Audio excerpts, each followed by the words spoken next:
চলুন আজকে একটা ট্রেন জার্নির গল্প বলি। কিছুদিন আগে শিয়ালদা থেকে বারাসাত লোকাল ট্রেনে করে যাচ্ছিলাম। প্রচণ্ড গরম, প্রচণ্ড ভিড়। দমদম জংশনে এক মার ছেলে উঠলো।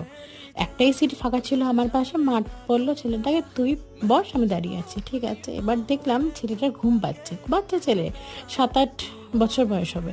তখন আমাকে ডাকলো এবং ডেকে বলো, দিদি একটু তোমার ঘাড়ে মাথা দিয়ে ঘুমাবো। কেন ঘুমাবি না, অবশ্যই ঘুমাও। অ্যাকচুয়ালি ছোটো থেকে আমি এত বাচ্চা ভালোবাসি, হয়তো আমার ভাই থাকলে এরকমই করতো, আর কপাল করে আমারই কোনো ভাই বোন নেই। তো আমি ওই জন্যই গল্পটা বলা, কেউ ঘুমোতে ঘুমোতে মাথা পড়ে যাওয়া আলাদা, আর কেউ কিন্তু জিজ্ঞেস করে যে তোমার ঘাড়ে মাথা দিয়ে ঘুমোবো, এটা কিন্তু একটা আলাদাই ফিলিং। সত্যি এই স্পেশাল মুহূর্তটা না ক্যামেরা বন্দি না করে পারলাম না। সত্যি খুবই ভালো লাগলো।